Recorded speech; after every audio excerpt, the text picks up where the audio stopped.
Hello everyone, welcome to Exambees. बहुत स्वागत है आप सभी का एग्जामबीस प्लेटफॉर्म में to make your preparation 50% faster. मेरा नाम है Kailash Tiwari, ex AFO Union Bank of India. So दोस्तों, आईबीपीएस एएफओ के बाद जो अभी प्रेजेंट में, क्योंकि आईबीपीएस एएफओ 2024 के लिए हो चुका है, 2025 का ईयर के एंड में आएगा और अभी हम ईयर की बिगिनिंग में है ना। मार्च का ये मंथ है। मार्च के मंथ में आपके पास बहुत अच्छी अपॉर्चुनिटी है जो और बार नहीं होती थी। इस बार आपके पास दो एग्जामिनेशन है, एक रबर बोर्ड ऑफ इंडिया का और दूसरा किसका है, इफको एजीटी का। और इन सब के साथ ये तो दो जॉब ओरिएंटेड एग्जामिनेशन हो गए। एक तीसरी और अपॉर्चुनिटी आपके पास है, दैट इज सीयूईटी, या फिर इसके बाद एमएससी एंट्रेंस एग्जामिनेशन आएंगे, आईसीआर पीजी आएगा। तो ये एग्जामिनेशन आपके पास आने वाले हैं। अब देखो दोस्तों, रबर बोर्ड इंपॉर्टेंट एग्जामिनेशन है, इफको एजीटी अच्छा एग्जामिनेशन है। दोनों ही अच्छे ऑर्गेनाइजेशन है। आपके पास इफ बट हो सकता है कि पोस्टिंग इधर है उधर है, कोऑपरेटिव है, ऐसा है वैसा है। वो सारी चीजें अपनी जगह सही भी हो सकती है, मैं और गलत भी हो सकती है। वो अगेन हर किसी का अपना डिस्क्रिप्शन है। बट एक चीज जो उसमें इंपॉर्टेंट है वो ये है कि दोस्तों, आप कोई भी एग्जाम क्लियर करते हैं ना, तो एक मोटिवेशन आपको मिलता है और वो मोटिवेशन आपका बहुत कॉन्फिडेंस बूस्ट करता है और आगे चल के आप बहुत कुछ कर सकते हैं। ओके, सो ये चीजें आपको ध्यान में रखनी है। और सबसे पहले इंपॉर्टेंस आपको ये भी देखनी है कि आपको कितना ये है कि अनएम्प्लॉयड से एम्प्लॉयड होना है। और अगर वैसी कोई जल्दी नहीं है दोस्तों, फिर तो एमएससी भी जरूर करें।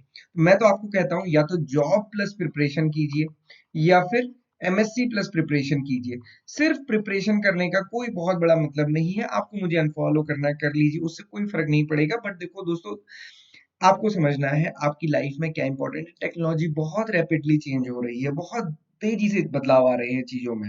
तो आपको नहीं पता कि कल के दिन क्या रहने वाला है क्या नहीं, चाहे वो सरकारी हो या फिर प्राइवेट। इसलिए आप ये देखिए कि कैसे आपके स्किल्स बेटर होंगे और साथ ही साथ प्रिपरेशन तो आप कर ही सकते हैं।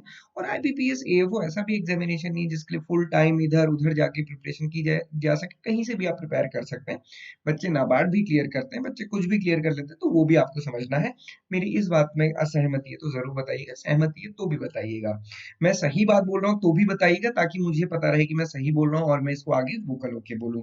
मैं गलत बोल रहा हूँ तो भी आप मुझे बताइए कि सर नहीं ऐसा नहीं ऐसा है, तो भी मैं समझ जाऊंगा। ओके, तो दोस्तों आज हम डिस्कस करेंगे इफको एजीटी के बारे में। इसमें काफी क्वेरी है कि सर एग्जामिनेशन पैटर्न कैसा होता है, क्वेश्चंस कैसे होते हैं। उससे पहले मैं एक चीज बताता हूँ दोस्तों, आपको ना इसमें बहुत टाइम नहीं मिलता है प्रिपरेशन करने का। ठीक है, प्रिपरेशन करने का अभी नोटिफिकेशन आ गया, आपको पता है नोटिफिकेशन आ गया, पर अभी पढ़ता कोई नहीं है। पढ़ता कब है, हर कोई जब एग्जाम की डेट पता चलती है, तो इसमें 3 से 4 दिन पहले आपको एग्जाम की डेट पता चलती है। फिर कैसे पढ़ाई करेंगे आप?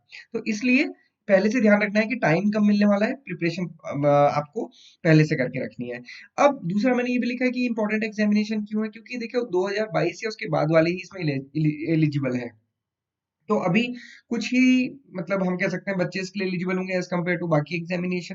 तो आप ये देखिए कि इस इनिशियल स्टेज में ही अगर आप कोई एग्जामिनेशन क्वालिफाई करते हैं तो उसका बहुत लॉन्ग इम्पैक्ट होता है। वो आपके अंदर एक कॉन्फिडेंस बिल्ड करता है। तो उस तरीके से बहुत इंपॉर्टेंट है। दूसरा, अगर आप इसमें सेलेक्ट होते हैं तो एक सेल्फ सफिशिएंसी या फिर हम कहते हैं सेल्फ, जो फाइनेंस की टेंशन होती है वो भी खत्म होती है। ओके, सो ये क्यों इंपॉर्टेंट है, आप ये देख ही रहे हैं कि स्टाइपेंड 33,300 का मिलता है। उसके बाद जो इसका पे ग्रेड है वो 37,000 का है। बेसिक है दोस्तों, ये इतनी सैलरी नहीं है। ये बेसिक पे, इस पे बाकी कैलकुलेशन होगी 55 या 60,000 तक वो रह सकता है।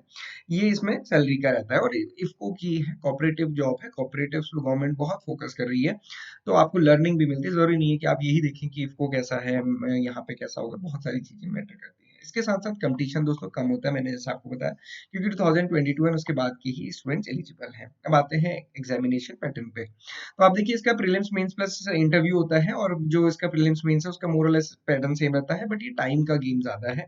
60 मिनट्स होते हैं, एक ही घंटा होता है आपके पास। 100 क्वेश्चन एग्रीकल्चर के होते हैं, analytical, reasoning, numerical, general awareness और कम्युनिकेशन स्किल्स के ये टोटल क्वेश्चन रहते हैं। एक चीज ध्यान रखिएगा, ये प्रीलिम्स तो आपको अपने घर से देना है। तो हम जनरली कोशिश करते हैं कि जल्दी जल्दी से चैट जीपीटी से पूछ लेंगे, इससे पूछ लेंगे, उससे पूछ लेंगे। चैट जीपीटी लास्ट टाइम तो नहीं था, इस बार है। तो देखते हैं कि इस बार क्या नया गेम होता है। बट मैं आपको एक चीज बताऊं, 60 मिनट में 150 क्वेश्चन करना, उसको आप एक बार पढ़ ही ले अच्छे से, वो बड़ी बात है। इधर उधर कॉपी पेस्ट ये सब करेंगे तो नहीं होता है। तो रादर देन कि इधर उधर सोचना, इससे सबसे बेस्ट ये होता है कि आप मॉक टेस्ट प्रैक्टिस करते रहिए। और इसका एग्जामिनेशन पेपर बहुत डायरेक्ट आता है, क्वेश्चंस बहुत डायरेक्ट आते हैं, बहुत डिफिकल्ट नहीं आते हैं। पढ़िए, आपको पता है तो आंसर कीजिए, नहीं पता तो आगे बढ़िए, है ना। रादर देन कि ये सोचना कि मैं इधर से देख लूंगा, उधर से देख लूंगा, उससे कोई फायदा नहीं होता, टाइम बीत जाता है, अब सब कुछ नहीं कर पाते हैं। ये एक बड़ी सीख मैं आपको दे रहा हूँ।